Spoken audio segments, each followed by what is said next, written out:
Diamond Grove by the North Carolina collective Weirs isn't your usual folk record. It blends deep Southern tradition with odd handmade experimentation. Led by Oliver Child Lanning, with players from Magic Tuber, String Band, and Sluice, the music feels like tape experiments and porch jams bumping into each other, loose, it's curious, and a little rough around the edges. What began as a small, like, home recordings during lockdown, ended up growing into this release, and it's tracked by these weird experimental sounds, all happening from the Channing the Child Landing family farm. They got a dairy farm there. Some of this stuff was recorded over that time with maybe a dozen artists that were just coming in and going. You know what I mean? A couple artists here and there at different points coming in and adding their offering to the album, which is it's dope that they got it all to come together and be such a cohesive um, piece of art thematically. This joint was released on October 3rd. It documents a particular moment of people playing together in one place. Right now, Weirs is touring the Mid Atlantic and Southeast, so it would be a treat for you to go catch them. I'm labeling this as experimental folk. So if you lean country, maybe if you lean folk, maybe alternative rock, this could be something that you could stretch yourself and be into. Uh, but it is, it it's not it's not easy to dive into, but it is so rewarding and so rich. The production on Diamond Grove gets its edge from purposely being rough around the edges. It's low tech in the way that they made the music and the way they recorded the music. Instead of polished studio setups, the band used borrowed gear and recorded sometimes in farmhouses, in the open field, or even in a silo. There's this one particular track, I think I'll talk about that in a second, that with the vocals or in the silent, the echoes that come from that is just haunting. Those spaces left their mark, their creaks, their winding, their scrapes all over this project, giving the songs a natural grit that you can't fake in a traditional um, studio setup. What really sets the album apart is how it blends these old sounds um, with new instincts. Banjos and fiddles, they're not just played like regular banjos and fiddles. They're stretched. They're made to sound like, I don't know, like barbed wire being like stretched across like a fence post or something. Those tones mix and sit and pitched well with regular electronics. These Some of these noises weren't intentional. They just found some sounds and out of just doing these weird things with the instruments, and it works and it fits. And they add some loop tapes in there to just um, uh, bring that atmosphere all together. The mix of acoustic Americana and the experimental textures, it feels both familiar and strange. Definitely strange. It sounds like this thing could be like, if you told me this was the soundtrack to Sinners, right? Not the soundtrack, with the score. Yeah, if it was the score of Sinners, I'd be like, oh yeah, I get it. So that whole vibe, especially when you think about the vampires.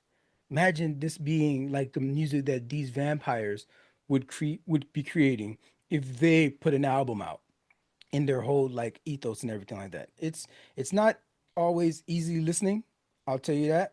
Um, but it's rich, it's layered, and it feels alive. There's nothing mass consumption about this. I get it, and I love the fact that artists like this can be bold enough to create and stick to it and create and just be like, I'm going to create this thing. It's going to be weird. It's going to be experimental. Um, but it is freaking art. It is freaking art, and I love that they had the courage to stick with it and not let their shit get watered down. A couple of tracks that highlighting I Want to Die Easy. This is so, and this is the opening track, and I love me an opening track, right? It gives, it's a statement piece for me, right? And this thing is a hymn. It's a hymn, right? And it's the opener on this thing. It's a perfect intro into like, what am I getting myself into here?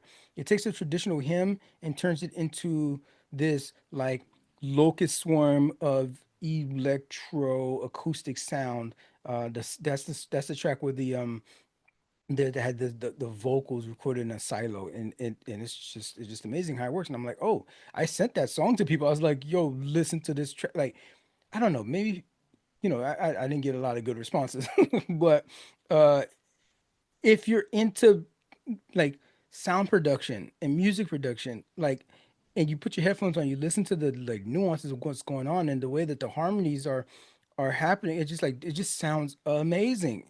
But the lyrics are pretty dark. I want to die easy, title track there. The lyrics are pretty dark, but it if you can appreciate the musicality behind it, I mean, it's something that you should definitely check out. Doxology is another one, another example of these weird ones that I wouldn't send to anybody, but it's only 36 seconds long. But it's so good.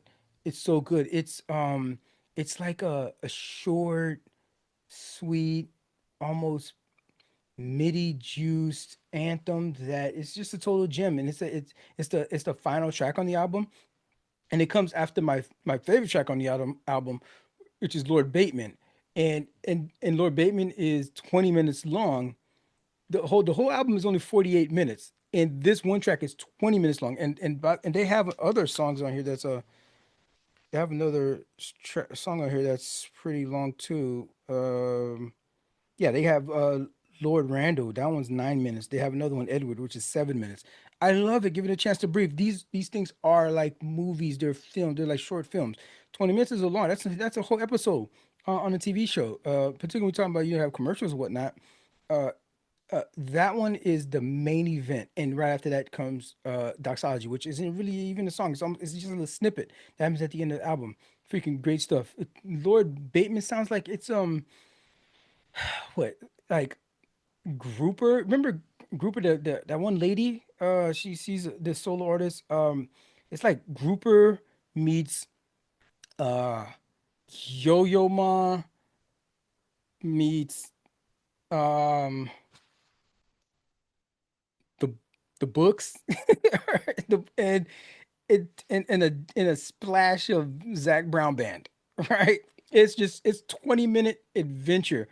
Definitely check that one out. If you're gonna do anything, at least listen to that track. There's some albums out there that are only 20 minutes. I listened to who was that put a project out that was rather disappointing recently. I'm not gonna name any names. Either way, the joint was 21 minutes, and it was each song was like 2 minutes and 1 minute and stuff like that. Very disappointing. But I love that. Check that joint out. Diamond Grove is moody. It's lived in. This thing sits with the raw weight of the American South, and the history that lingers there. The record feels urgent, a little scorched, like I said, rough around the edges. Um, it's pushed back against the clean, factory made sounds that fill so much of today's music.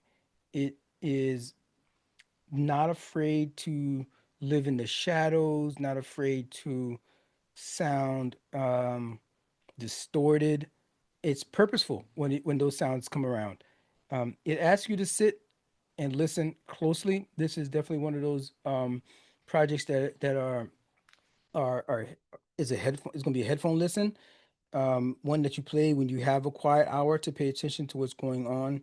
Not only the musicality that's going on, but the lyrics itself. Great lyrics, and there is poetry that's happening. Um, Shoot, even better, maybe even if you're driving and you're like in take the back roads, driving past the farmhouses and the fields. Like I said, this is like the sound, the score for Sinners. So if you like Sinners, and you can take a moment to like just have some escapism. That's what it is. It's the escapism of it all. If you could just like maybe even you know go lay down, close your eyes, put your headphones on, and listen to this project. And just, it's like watching a movie in your head. And it'll be interesting to see what movie plays in your head, which will be different than the movie that plays in mine.